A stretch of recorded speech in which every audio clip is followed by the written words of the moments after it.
पुकार कर कहते हैं बेटा जिस सोने की ये हकीकत है कि वो जिस्म की गंदगी को दूर नहीं कर सकती।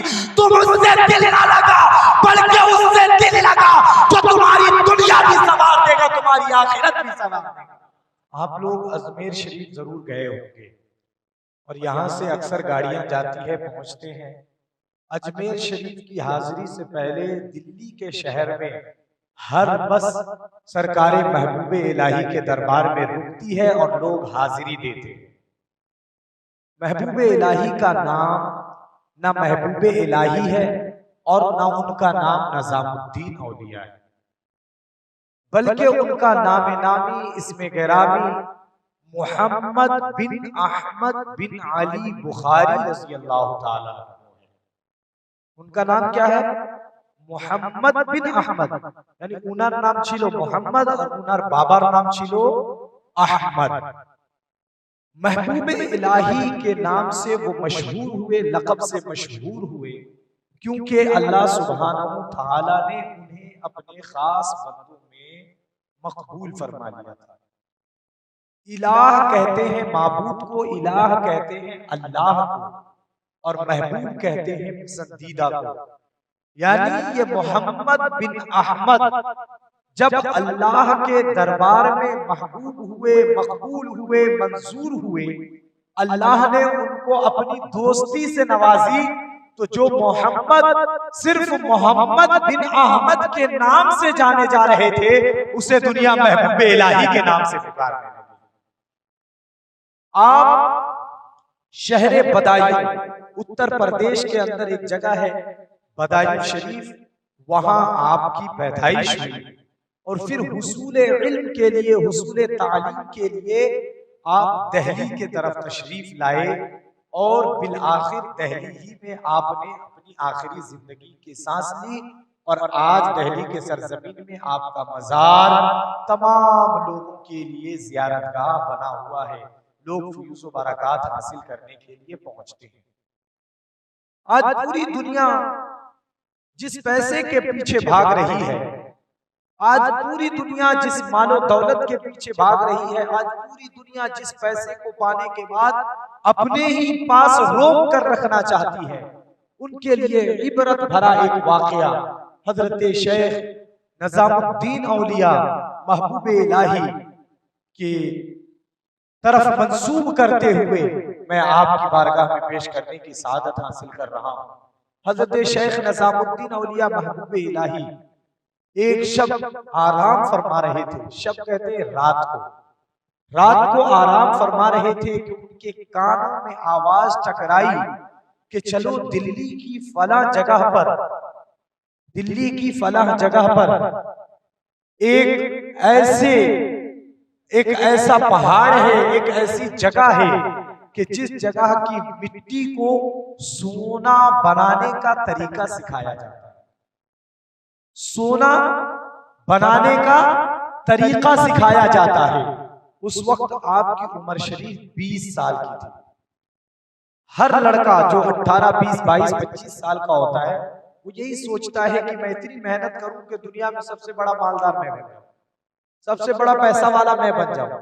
आपके ख्वाबगाह में जब ये आवाज पहुंची तो आपके दिल में ख्याल आया कि मुझे भी चलना चाहिए।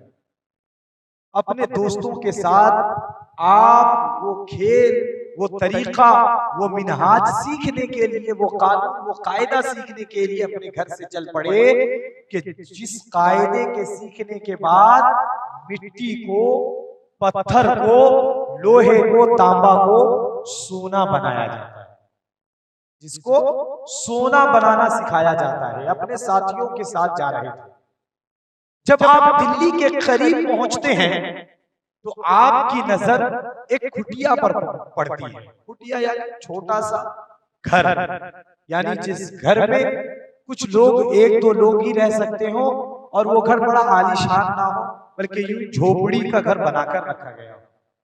आपकी नजर जो ही उस झोपड़ी पर, उस कुटिया पर पड़ती है तो आप क्या देखते हैं कि उस घर के अंदर एक अल्लाह का ऐसा बंदा आराम कर रहा है, अल्लाह की इबादत कर रहा है कि उनकी नजरों से जो ही महबूबे इलाही की नजर बनती है, नजर पड़ती है, नजर मिलती है, जो मोहम्मद बिन अहमद सोना बनाने का तरीका सीखने के लिए दिल्ली जा रहे थे, जो ही उस अल्लाह के नेक बंदे के नजर से नजर मिलती है, उनके दीवाना बन जाते हैं, उनके गर्विदा बन जाते हैं और उस बुजुर्ग के खादिम बनकर अपनी जिंदगी गुजारना शुरू कर देते हैं, अपना दिल दे बैठते हैं, उस पर फरेफ्ता हो जाते हैं, उस बुजुर्ग के दीवाने हो जाते हैं, क्योंकि अल्लाह ने उस बुजुर्ग को वो जाहो जलाल, वो खूबसूरती अता फरमाई कि वो देखकर दिल दे बैठने से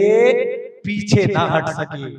बहरहाल जब उस बुजुर्ग के पास पहुंचे तो पता चला कि वो बुजुर्ग कोई आम बुजुर्ग नहीं, बल्कि हजरत ख्वाजा बाबा फरीदुद्दीन गंज शकर रहमतुल्लाहि ताला अलैह, बाबा फरीदुद्दीन गंज शकर रहमतुल्लाहि ताला अलैह थे। साथियों से कहा कि तुम लोग अपने मंजिल को जाओ, मैं अब यहां से आगे नहीं जाऊंगा, मैं अब यहां से वापस नहीं जाऊंगा, मुझे सोना बनाने का तरीका नहीं सीखना है, मैं यही रहूंगा।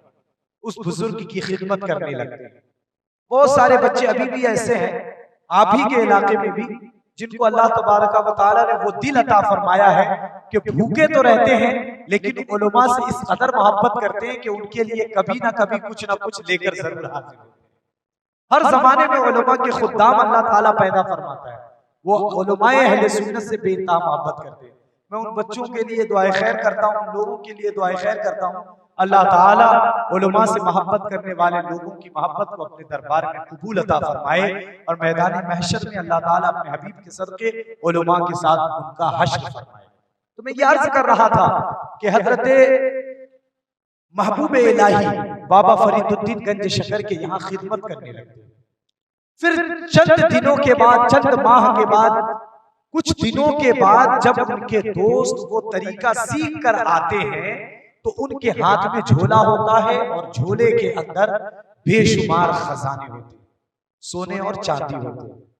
चूंकि अपने दोस्त को छोड़कर ये गए थे, जो दोस्त साथ में बदायूं से दिल्ली आया था उसे छोड़कर गए थे, अब ये जाते हुए उस दोस्त को, महबूब इलाही को वो खजाना दिखाते हैं कि देखो तुम यहाँ इस बुजुर्ग की खिदमत कर रहे हो, तुम्हें क्या हासिल हुआ, तुम्हें क्या हासिल हुआ, हमें देखो हमने सोना बनाने का तरीका भी सीख लिया है और अपने साथ इतना सारा सोना भी लेकर जाए, हम बड़े मालदार हो गए।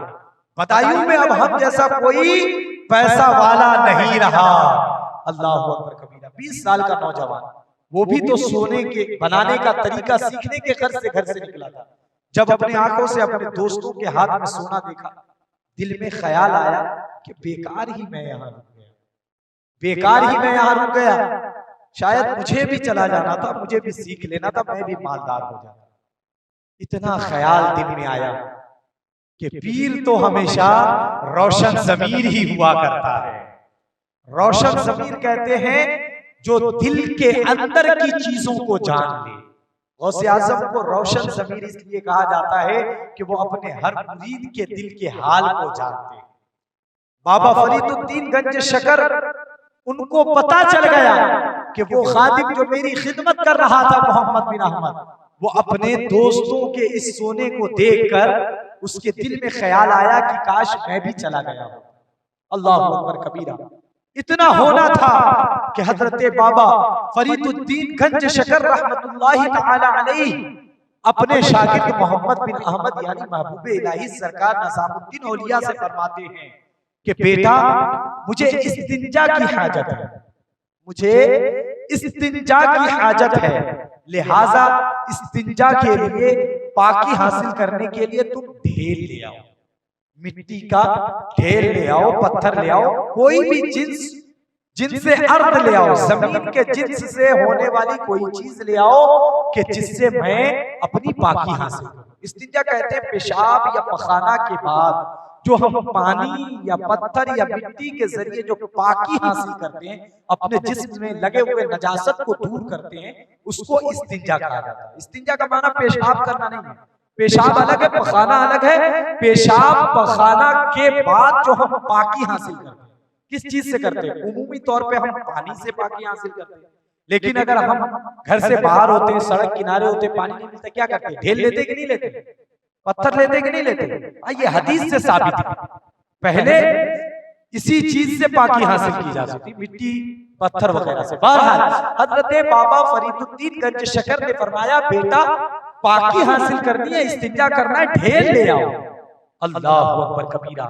इतना कहना था कि हजरत महबूब इलाही अपने उस्ताद का हुक्म सुनकर फौरन दौड़ पड़ते हैं। जाने के बाद फौरन एक मिट्टी के ढेर पर हाथ रखते हैं। अल्लाहु अकबर, खुदा की कुदरत देखिए। जो हजरत महबूब इलाही मोहम्मद बिन अहमद बिन अली बुखारी थोड़ी देर पहले सोच रहे थे कि काश मैं भी अपने दोस्तों के साथ सोना बनाने का तरीका सीखने के लिए गया होता और इनकी खिदमत में न रहा होता। वो जो ही अपने उस्ताद के लिए, अपने पीर के लिए, अपने मुर्शिद के लिए, बाबा फरीदुद्दीन गंज शकर के लिए मिट्टी के ढेर पर हाथ रखते हैं कि ले जाकर उनके इस्तिंजा के लिए वो मिट्टी का ढेर दिया जाए। खुदा की कुदरत देखिए, जिस ढेर पर हाथ रखते हैं वो मिट्टी सोना बनता हुआ नजर आता है, वो मिट्टी सोना बन जाता है। अल्लाहु अकबर। एक को छुआ, दूसरे को छुआ, तीसरे को छुआ, चौथे को छुआ, पांचवे को छुआ। जितने ढेर को छू रहे हैं, जितने पत्थरों को छू रहे हैं, हर एक पत्थर, हर एक मिट्टी सोना बन रहा है। अल्लाहु अकबर। उधर पीरो मुर्शिद चिल्लाकर पुकारते हैं और कहते हैं, बेटा इतनी ताखीर क्यों हो रही है? इतना डिले क्यों हो रहा है? इतना लेट क्यों हो रहा है? मुझे हाजत है, जल्दी से ले आओ। अल्लाहु अकबर। कहते हैं, हुजूर कैसे ले आओ? जिस मिट्टी को मैं आपके लिए लाना चाहता हूँ, जिस पत्थर पे भी मैं हाथ रखता हूँ, वो सोना बन जाता है, वो सोना बन जाता है। हजरत बाबा फरीदुद्दीन गंज शकर फरमाते हैं, बेटा मुझे जरूरत है, मुझे पाकी हासिल करनी है, सोना ही उठाकर ले आओ, सोना ही ले आओ कि मैं उससे अपने जिस्म की गंदगी को दूर करूं। तो उस वक्त महबूब इलाही अर्ज करते हैं, हुजूर आप ही ने पढ़ाया था, आप ही ने बताया था, आप ही ने सिखाया था कि इस इस्तिंजा के लिए या तो मिट्टी होनी चाहिए या मिट्टी के जिस्म की चीज होनी चाहिए। तांबा, लोहा, पीतल, सोना और चांदी से पाकी हासिल नहीं की जा सकती, नजासत दूर नहीं किया जा सकता। सोने और चांदी से गंदगी दूर करना नाजायज है, जिस्म पाक नहीं होगा। हुजूर इसलिए सोना आपकी खिदमत में लेकर नहीं आ रहा हूं। बाबा फरीदुद्दीन गंज शकर पुकार कर कहते हैं, बेटा जिस सोने की ये हकीकत है कि वो जिस्म की गंदगी को दूर नहीं कर सकती, तुम उससे दिल ना लगा, बल्कि उससे दिल लगा जो तुम्हारी दुनिया भी संवार देगा, तुम्हारी आखिरत भी संवार देगा। मदीने वाले ताजदार से दिल लगा, दिल में ये ख्याल डाला कि मैं भी सोना बनाने का तरीका सीखने गया होता तो बेहतर होता, क्योंकि ये सोना इस काबिल नहीं कि जिस्म में लगे हुए नापाकी को दूर कर सके। समझ रहे हैं? लिहाजा ये हमारे बुजुर्गों की जिंदगी है, जिन्होंने मालो दौलत से प्यार नहीं किया। अगर आप उनके सीने को चीर कर देखेंगे तो सरकार मुफ्ती आजम फरमाते हैं, खुदा एक पर हो तो एक पर मोहम्मद, खुदा एक पर हो तो एक पर मोहम्मद। अगर कल्ब अपना दोबारा करूं मैं, अगर कल्ब अपना दोबारा करूं मैं, यानी अगर मैं अपने सीने को चीर कर दिखाऊं तो एक तरफ नामे अल्लाह दिखेगा और दूसरे तरफ नामे मोहम्मद रसूलुल्लाह नजर आएगा। ये हमारे बुजुर्गों के कल्ब थे, उनके दिल थे, उनके दिल की ये आवाज थी।